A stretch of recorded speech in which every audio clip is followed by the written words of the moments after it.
നിസ്കാരം ശരിയാകാനുള്ള നിബന്ധനകൾ 9 ഒന്നാമത്തത് അൽ ഇസ്ലാമു, നിസ്കരിക്കുന്ന ആൾ മുസ്ലിം ആയിരിക്കണം. ഒരു കാഫിർ വന്നിട്ട് നിസ്കരിച്ചു, അയാൾ നിസ്കാരം സ്വീകരിക്കുമോ? ഇല്ല. നിസ്കാരം മാത്രമല്ല, അയാളുടെ ഒരു ഇബാദത്തും അള്ളാഹു സ്വീകരിക്കില്ല.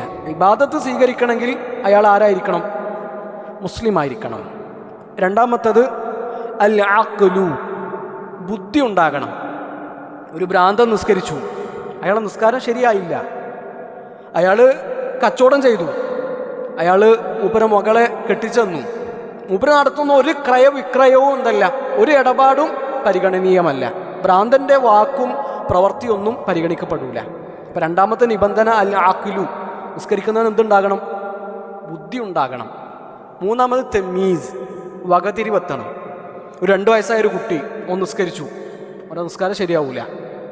എന്നാൽ ഓനെ ശീലിപ്പിക്കുന്നതിലും പരിശീലിപ്പിക്കുന്നതിലൊക്കെ അവർക്ക് കൂലിയുണ്ട്, പരിശീലിപ്പിക്കുന്നവർക്ക് കൂലി പ്രതീക്ഷിക്കാം. എന്നാൽ 2 വയസ്സുകാരൻ്റെ നിസ്കാരം ശരിയാവില്ല. നിസ്കാരം ശരിയാകണമെങ്കിൽ തമീസ് ഉണ്ടാകണം, വകതിരിവെത്തണം. വകതിരിവിൻ്റെ പ്രായം ഷെയ്ഖുൽ ഇസ്ലാം മുഹമ്മദ് ബിൻ അബ്ദുൽ വഹാബ് റഹിമഹുല്ലാഹി ഈ ഗ്രന്ഥത്തിൽ പറയുന്നത് 7 വയസ്സാണ്. ആ 7 വയസ്സ് എത്തിയാലാണ് അവൻ്റെ നിസ്കാരം ശരിയാവുക. നാലാമത്തെ ഷർത്ത് റഫ്ഉൽ ഹദസി, അശുദ്ധിയിൽ നിന്ന് ശുദ്ധിയാകണം. വലിയ അശുദ്ധിയുണ്ട്, ചെറിയ അശുദ്ധിയുണ്ട്. ചെറിയ അശുദ്ധിയിൽ നിന്ന് ശുദ്ധിയാകാൻ എന്താ ചെയ്യേണ്ടത്? വുളു എടുക്കണം. വലിയ അശുദ്ധിയിൽ നിന്ന് ശുദ്ധിയാകണമെങ്കിലോ വുളു എടുത്താൽ മതിയോ? ഒരാൾ ജനാപത്തുകാരനായി, അയാൾ വുളു എടുത്തിട്ട് നിസ്കരിച്ചു, നിസ്കാരം ശരിയാവോ? ഇല്ല. ആ വലിയ അശുദ്ധിയിൽ നിന്ന് ശുദ്ധിയാകണമെങ്കിൽ അവർ കുളിക്കണം, കുളിച്ചാലേ ശുദ്ധിയാവുള്ളൂ. അഞ്ചാമത്തെ നിബന്ധന ഇസാലത്തുൻ നജാസ, നജസ് നീക്കം ചെയ്യണം. നിസ്കരിക്കുന്ന സ്ഥലം, നിസ്കരിക്കുന്ന ആളുടെ ശരീരം, അയാൾ ധരിച്ച വസ്ത്രം, ഇത് 3ഉം നജസിൽ നിന്ന് ശുദ്ധിയായിരിക്കണം. ഇതിൽ നജസ് ഉണ്ടെങ്കിൽ അയാളെ നിസ്കാരം ശരിയാവൂല. അപ്പോൾ 4ാമത്തെ നിബന്ധനയും 5ാമത്തെ നിബന്ധനയും കേട്ടാൽ പ്രത്യക്ഷത്തിൽ ഒന്നാന്നാ തോന്നുക, ഒന്നല്ല. റഫ്ഉൽ ഹദസും ഇസാലത്തുൻ നജാസത്തും രണ്ടും നമ്മൾ വേർതിരിച്ച് പറഞ്ഞതാണ്, വിശദമായിട്ട് പറഞ്ഞതാണ്. അപ്പോൾ ഇത് നമ്മുടെ 4ാമത്തെ ക്ലാസ് ആണല്ലോ. കഴിഞ്ഞ 3 ക്ലാസ്സുകൾ നമുക്ക് നമ്മുടെ ചാനലിൽ കിട്ടും.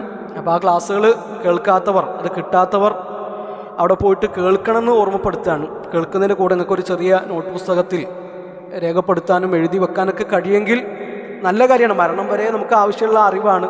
നിസ്കാരം എന്ന് പറഞ്ഞാൽ ഒരു മനുഷ്യൻ്റെ ഏറ്റവും പ്രധാനപ്പെട്ട കാര്യമല്ലേ. ഒരാളുടെ ജീവിതത്തിൽ അയാളുടെ ശരീരം കൊണ്ട് ചെയ്യുന്ന ഏറ്റവും വലിയ കർമ്മങ്ങളിൽ ഒന്നാണ് നിസ്കാരം. ആ നിസ്കാരത്തെ പറ്റിയിട്ടുള്ള അറിവാണിത്. 6ാമത്തെ നിബന്ധന സത്റുൽ ഔറത്തി, ഔറത്ത് മറച്ചിരിക്കണം.